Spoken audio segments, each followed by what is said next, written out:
7.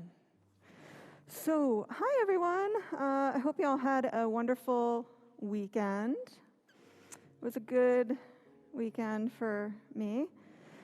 It's above freezing today. That's absolutely wonderful.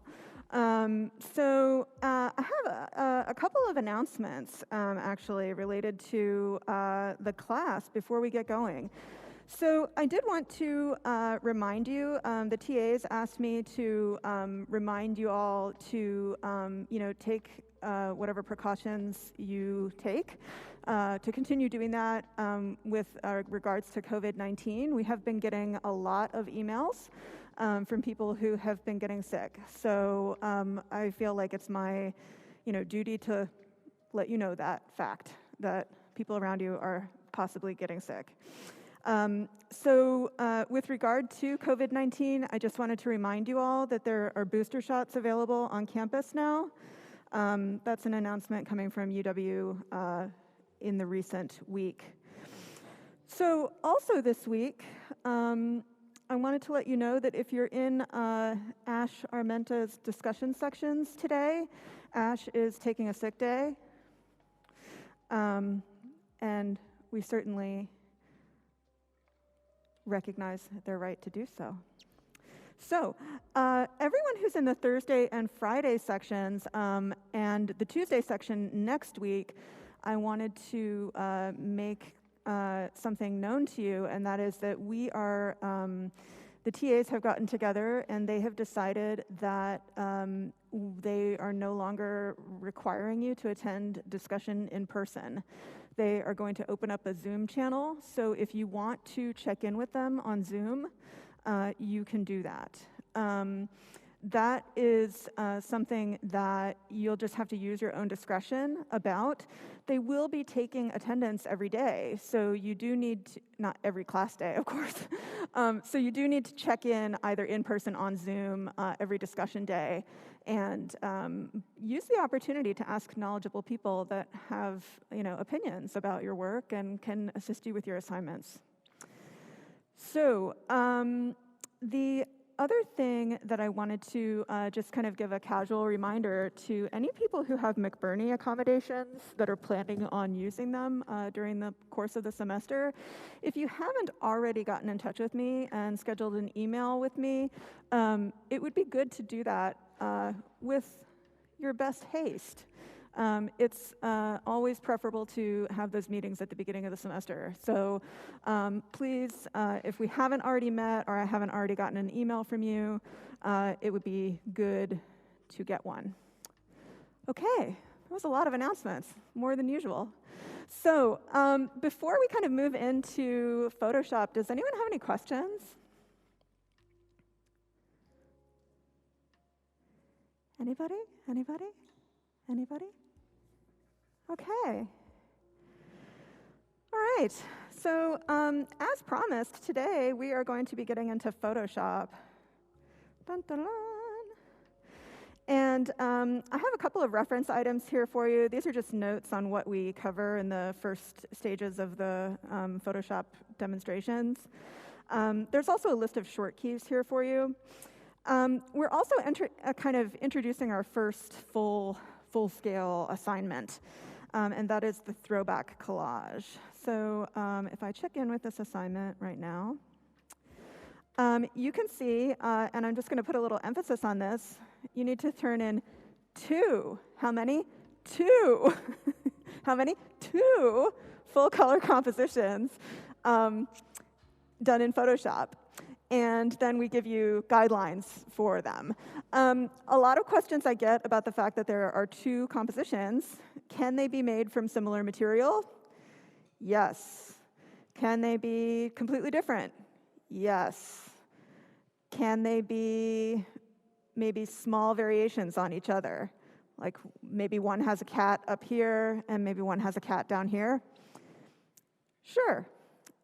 We're just asking for 2 variations, or they could be 2 completely distinct works.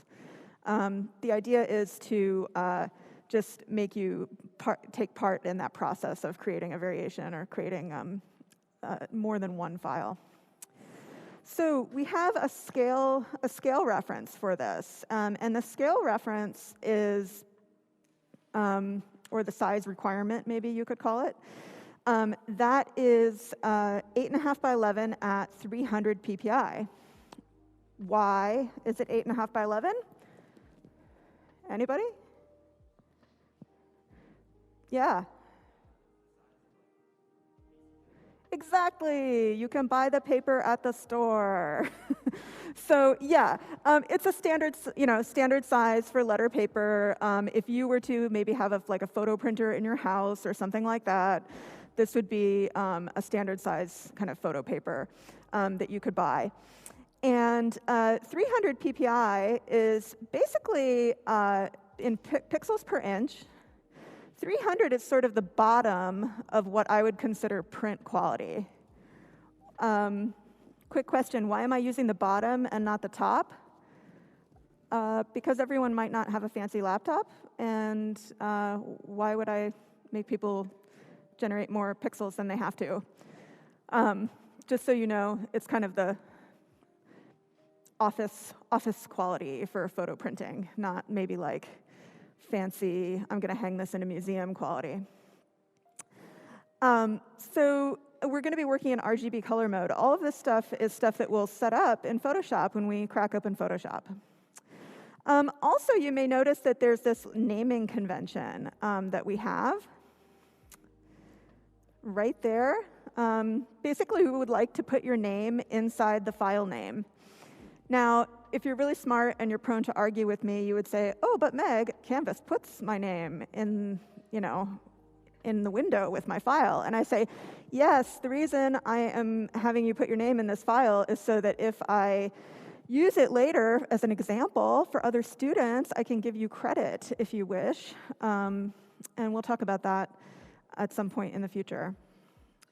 So basically, we're going to be acquiring or making or whatever several digital photos. So places you can get those photos from. I guess I could make it simple by saying anywhere. But here's some ideas. Google search, your camera that you walk around with like every single day with. You could also do Google Images. You could use one of the scanners in the Kohler Art Library if you wanted to scan some books or historical artworks. That's kind of an exciting opportunity. You know where the Kohler Art Library is, everyone? You just go out this room. You take a right. It's right there in the LVM building. It's the first sort of up the stairs. They have amazing historical collections of prints and art books and all kinds of stuff. So if you're looking for images that are maybe like not something that is generated off your phone or off of the kind of contemporary digital landscape, that's definitely the best place to look. And then we're basically going to take a bunch of those files and we're going to put them into a single file. So that sounds kind of like very dry and technical, but we're actually going to be creating a collage. So also in this work, it would be nice if you could experiment with a retro style. Some people are like, what does that even mean? Oh my God, retro. It means basically like something that has stylistic or images that reference a time that's not our own, right?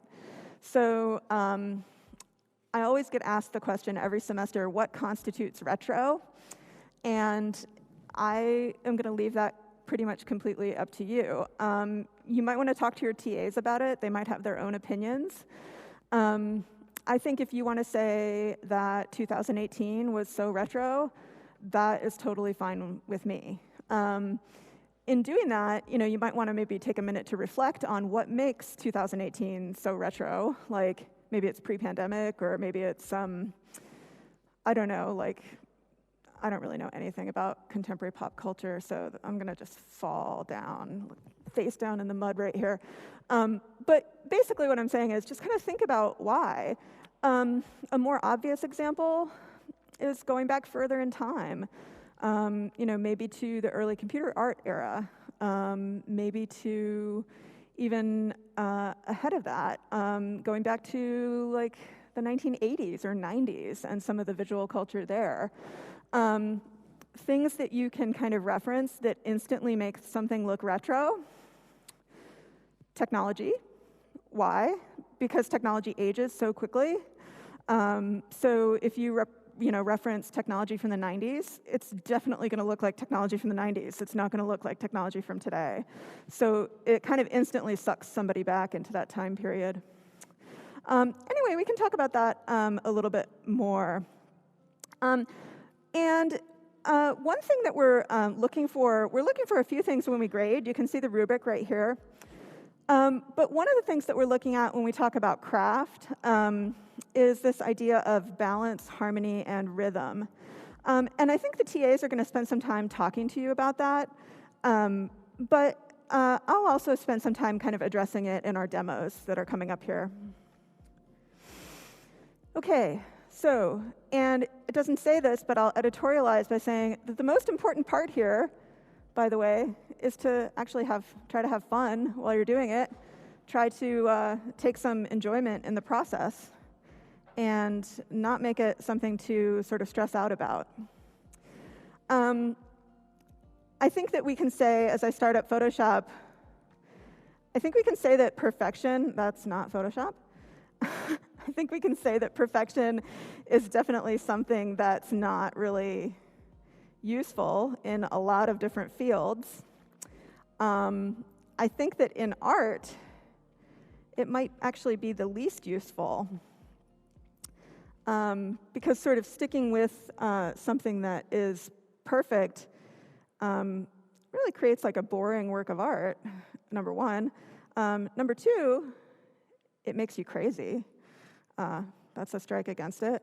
And number three, it's not really a way to like have new thoughts about new things, right? Or to explore what might happen.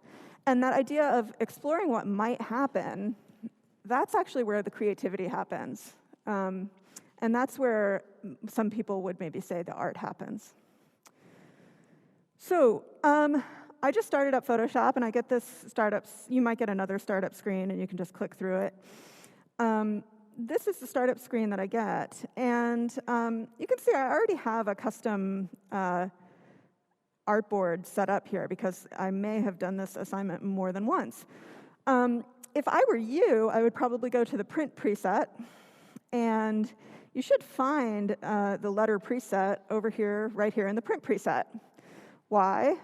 Because it's probably the most common print size that there is.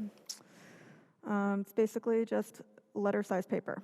And so some things that we want to double check while we're in this window would be, it's always probably a good idea to give your file a name. So maybe I could call it something like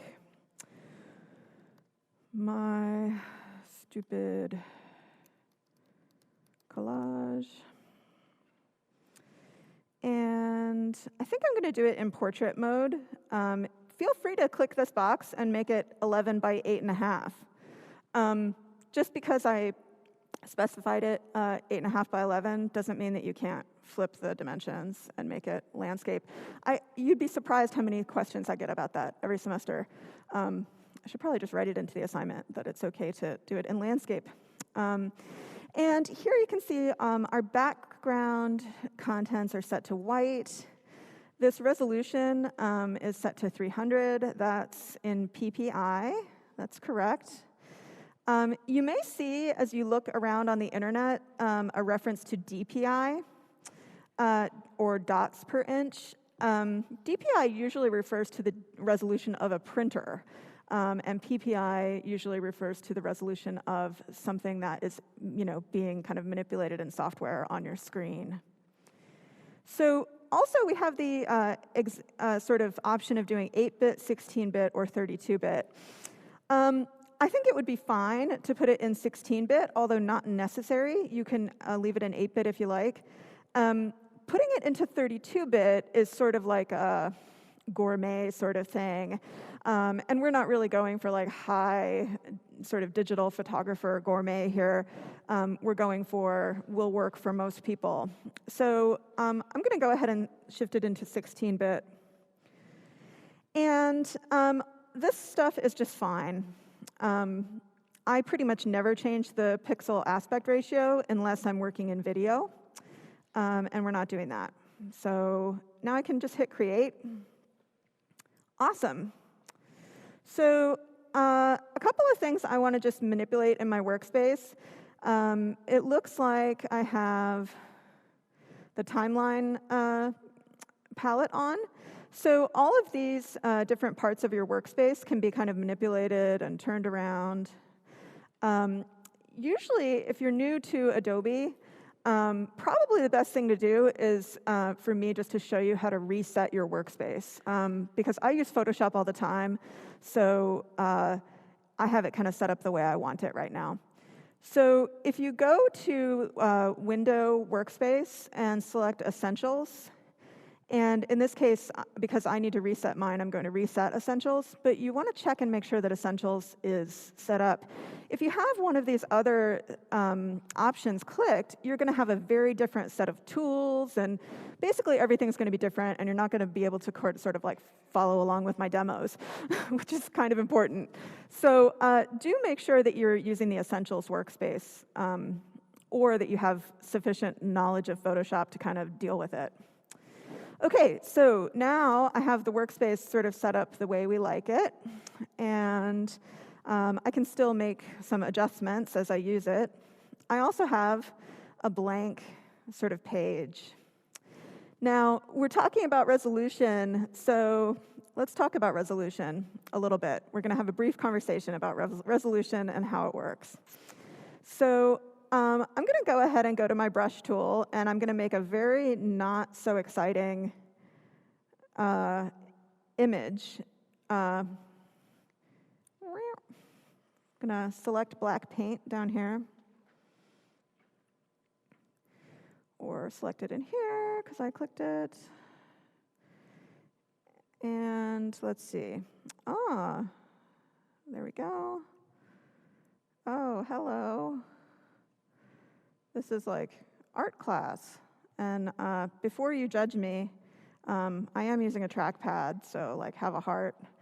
I'm just doing this for one purpose and one purpose only. And that is to sort of illustrate where the pixels sort of break down in this image. So using kind of a hard black thing is actually to my advantage. Now, you can see here that we're getting this kind of weird little shell pattern.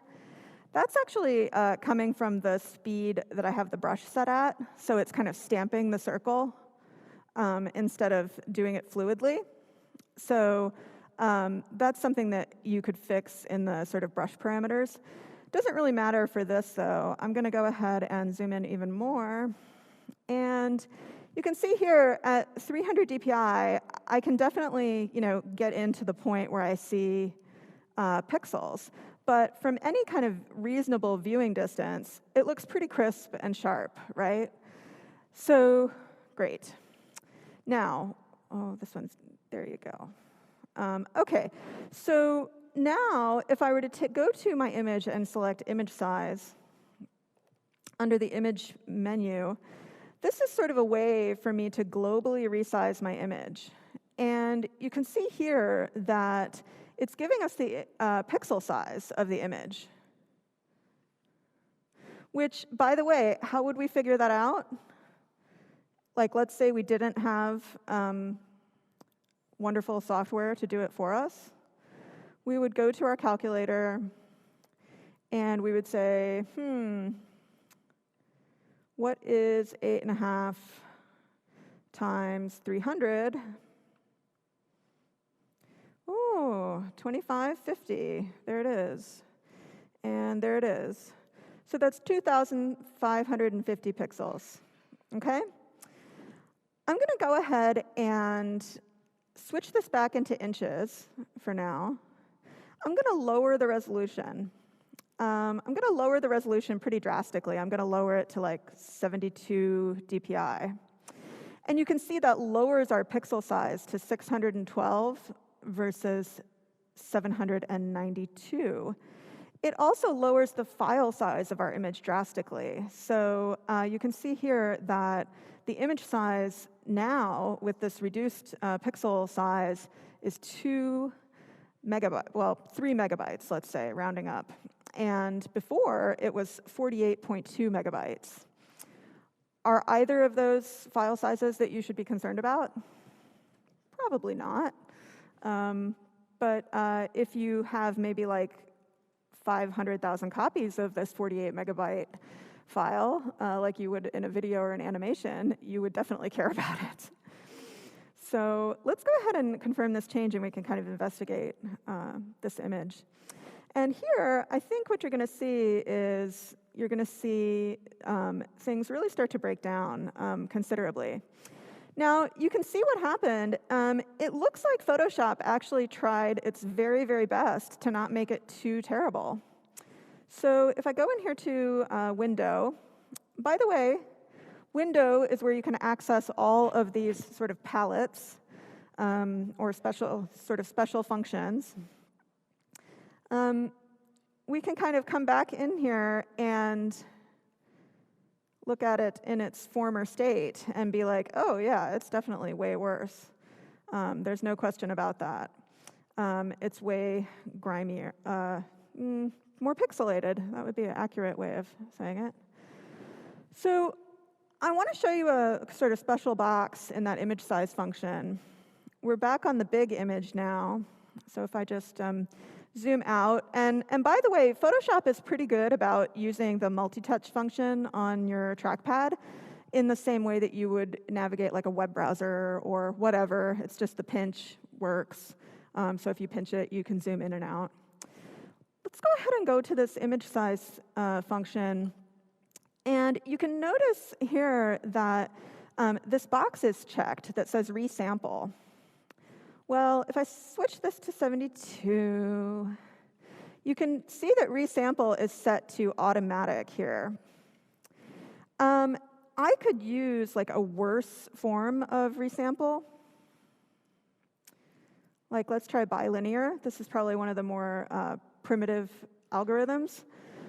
What is this list of stuff right here? Well, this is basically a bunch of algorithms that tell the computer which pixel around the pixel that it's trying to reduce to choose. So when it says bicubic, it literally, like if I'm a pixel, it literally will be like, I'm a pixel, I'm a square, right? So it will choose those two and those two, but ignore the ones next to it. And so there's just a bunch of different schemes for doing this, right? And some of them are better than others. So let's choose bilinear, which I think will do a worse job. So again, trying to kind of like make it fail. Whoops.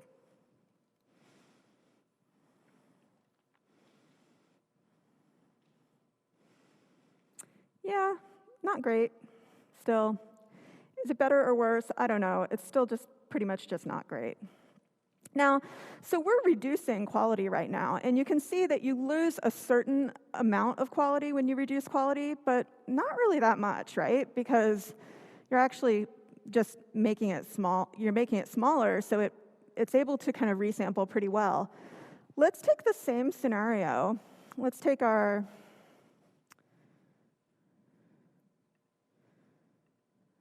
our 72 dpi image. So this is the tiny one. You can tell it looks great. I mean, not great, but it looks like crisp and everything at image size, right? Which is about the size of a screen, maybe a little bit bigger. You may be asking yourself, well, how do I know if it's full size on the screen? Over here in the View menu, you can go to Actual Size, and that's going to give you the sort of screen size preview of it. So if you're looking at if you're checking your image for quality, in other words, looking at it at actual size is a good idea. So now I said we're going to blow this up. Okay, so go back to image size. And if we take this and turn it to, oh my gosh, let's say 1600 DPI. Okay, a couple of things have happened. One thing that you might notice is, obviously, it's way bigger. Also, it has gone from 2 megabytes to 1.34 gigabyte. Is that enough to notice? Definitely, that's enough to notice. That's like if you're on a really fast internet connection, that could be at least a 2-minute download. If you're on a really slow internet connection, like just like a regular cable or DSL modem, that could take hours. So yeah, it's a lot. So I'm going to go ahead and click OK. So you can see what has happened here. The algorithms have lost, basically. That right there is called algorithm failure. So what has happened is we've basically replicated all of the flaws that were in the small version of the image that we couldn't see, and we've made them bigger. So the algorithms do try their best to maintain image quality when you increase it, but fundamentally, I really want you all to know that when you're resampling images, whether it's to make them larger or to make them smaller, you are sort of compromising the quality of the image to a greater or lesser extent, obviously. We're doing it in kind of an extreme way, right? Now, I love the fact that art is kind of what you can get away with. So I like to get away with stuff. Now, what could I get away with here? I'm going to go back a little bit. I'm going to sneak in on this. That looks like a frog, I think. Okay, so I'm kind of sneaking in on this. And this is the really small version. So at 100%, it looks pretty good. It looks pretty crisp. If I go to image size and maybe I change the resolution from like 72 to maybe, let's say, 150, what's going to happen? I'll put my resampling on automatic, which should give me the best result. Not a whole heck of a lot, right? So small amounts of resampling can be just fine, and nobody will ever notice. I promise you, me or the TAs, we probably will not notice. If you take an image that's very small and try to make it very large, it's going to look just like the small image, only very, very large, right? And not in a good way. So all that to say, I think I can get rid of this hideous drawing. So let's say I want to get rid of this drawing. There's a couple ways I could go about doing that. I could use the eraser tool. Looks like it's going to croak in my face. And then, let's see, I could also use the selection tool, like the rectangular marquee, and just draw a window and hit the delete key. And then make sure that I fill it with white, in this case. And I can deselect my selection. We'll be going over tons and tons of different ways to kind of deal with this. So now basically our collage is kind of, our collage container. This is going to be what we put all of our images into. It's pretty much waiting here for us. I want to take a couple of minutes to show you a few images that I have prepared for this cat collage. Oh, man, I totally just gave it away. It's going to be a cat collage.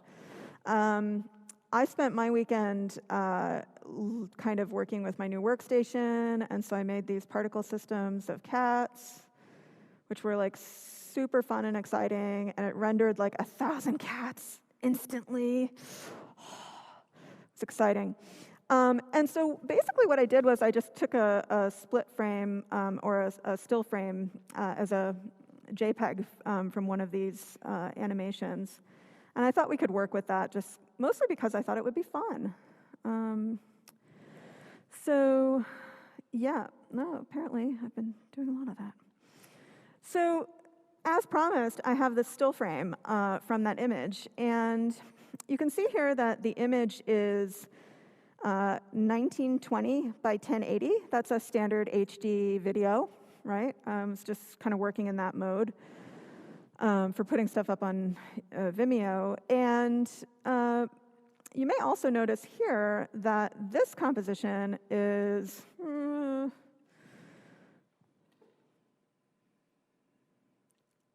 let me make it the way it's supposed to be, which is 300. It's 2,550 pixels wide. So the question is, I mean, can I bring that image into this container? The answer is yes, of course I can. What's going to happen to it? It may get rescaled.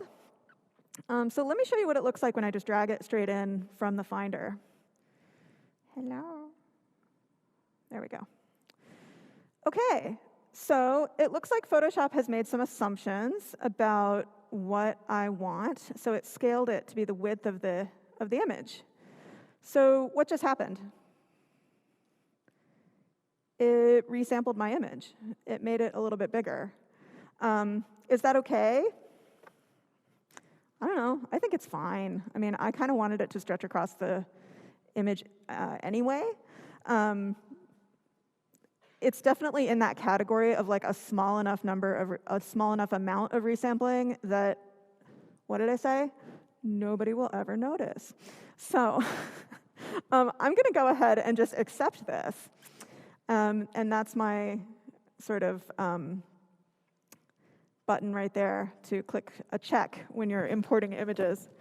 Now, I'm going to show you what would happen if I imported it in a different way, which is by going to File, Open inside Photoshop. This is sort of like the traditional way of doing it. Let's see. Desktop.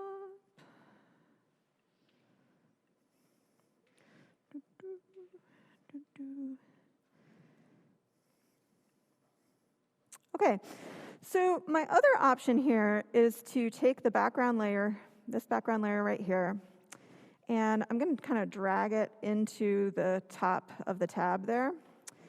And oh, then Photoshop asks for my consent. Can you imagine that? So Photoshop says, hey, this target document has a different depth than the source document. This may result in lower quality than expected. Are you sure you want to proceed? Thank you, Photoshop, for being so kind and considerate. Yes. And you can see here, this is sort of the actual size of the image, which is a good bit smaller than what we got when we kind of dragged it in. I just want you to know this, because it's actually kind of important. It's kind of an important distinction.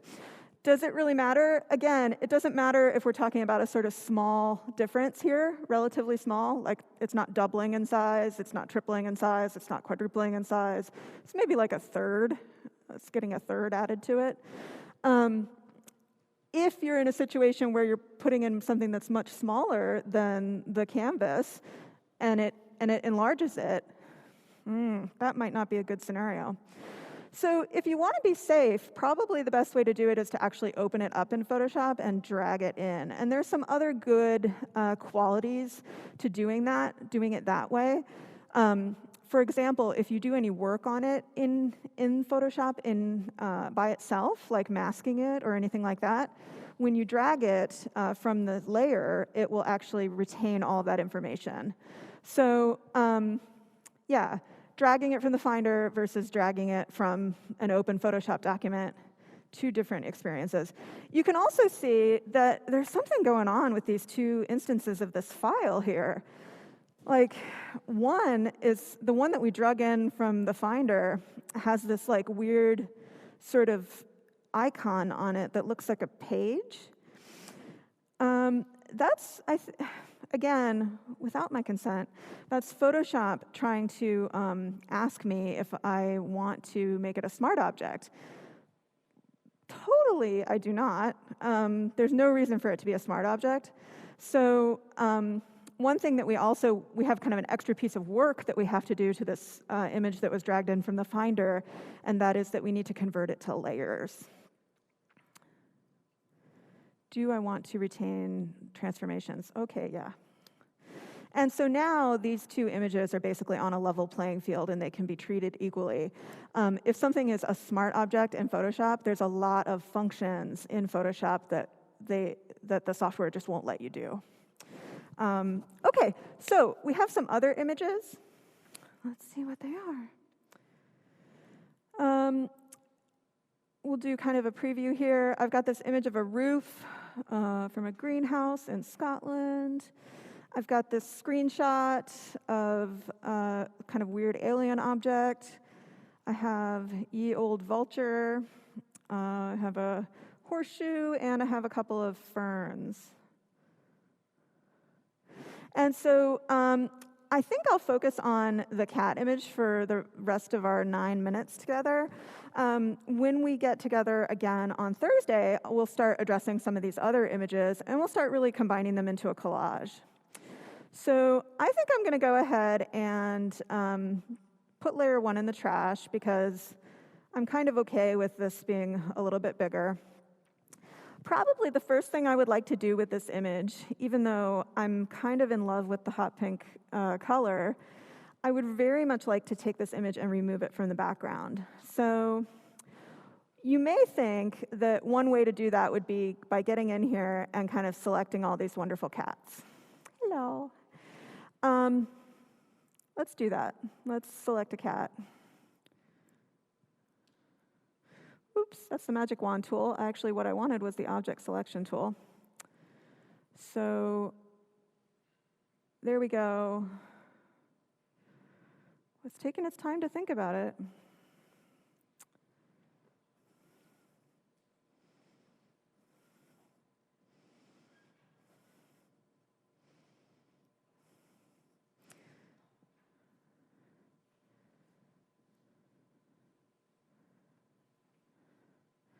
Wow, it's taking way too long to think about it. There we go. Ah, okay, great. Every once in a while when I'm doing demos, I think you might run into the fact that my computer's doing lots of other things, like recording video and things. So sometimes things might slow down. So I could go ahead and just use the object selection tool, which is this one right here, to kind of select cats. If I hit the Shift key, I can get more than one cat. And yeah, that's great. Look, it's doing a great job. Why is it doing a great job, you may ask? Oh, the reason it's doing a great job is because there's an extremely clear difference between the object that I'm selecting and the background, right? What happens if I try to select, like, this cat?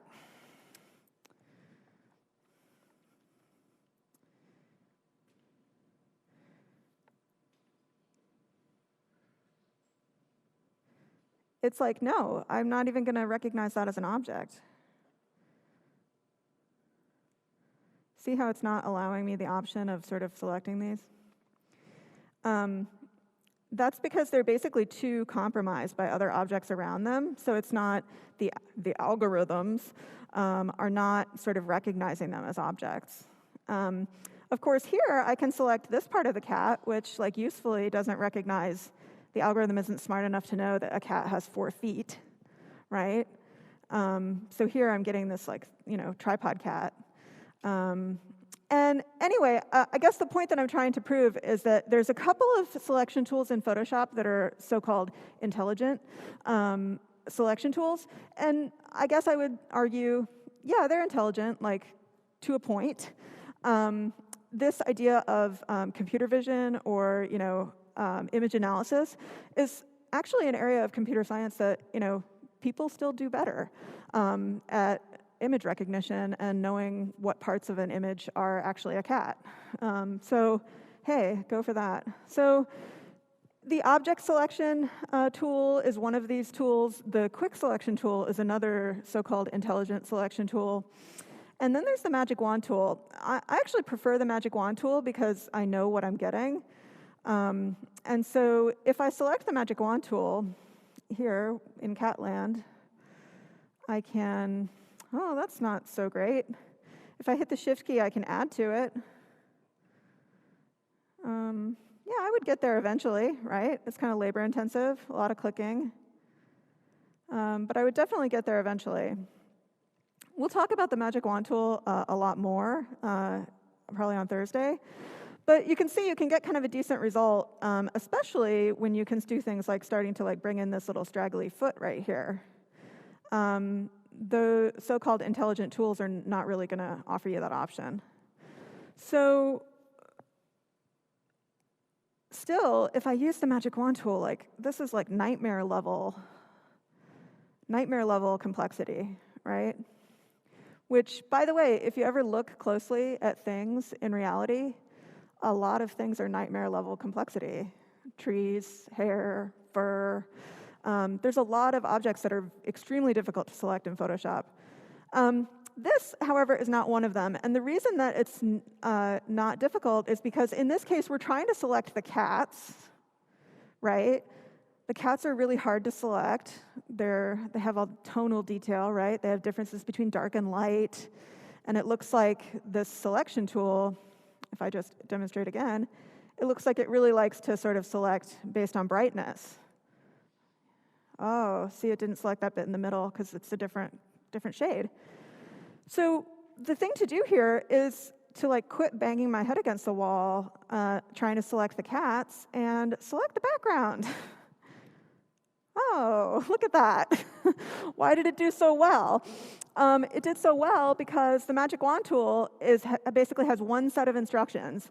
Find other colors that are like this color and select them up to a boundary. It draws itself a little boundary. Now, you may notice that there are areas that it didn't get to, right? Like here. All of these little inner areas. I can hit the shift key and I can add them in one by one. That's starting to smell like work. My fingers are getting tired. So there's an easier way. We can go up to the select menu and tell it to select similar. And it will then bring all of those things in. And so now what we have is basically all of the pink stuff accounted for. This could have gotten a little bit tricky because there's a pink light being cast on the cats over here. So I'm just going to double check and make sure that it looks like the pink light on the cats is dark enough that it's not exactly the same color pink, which is great. And okay, so at this point, I'm probably ready to go, right? Maybe. So I could do a couple of things. I could hit the delete key. That's always fun. It's fun. I mean, it feels rewarding, like delete. But it's probably not the best way of dealing with this situation. Probably the best thing to do here is to make a layer mask. And to make a layer mask, you can go up to the Layers palette. And there's a little thing called Layer Mask. And you can, in this case, we did select the color, the pink color, so we want it to go away. So we want to hide the selection. Okay. Awesome. Awesome. How do those edges look? They're not perfect. How do they look at 100%? Let's see, actual size. Oh, they're no, that's not really actual size. Let's see, try 100%. Oh, they're fine. So that looks just fine to me. Now, I want to do one more thing with this. Oh, it looks like I don't have time. Okay, next thing I'm going to do is I'm going to basically take the two sort of areas of catness, and I'm going to divide them from each other and put them on opposite ends of the composition. So we'll be making them into new layers. All right. Hey, everyone, have a fantastic Thursday, Wednesday, and Tuesday, which is today. And I'll see you all on Thursday.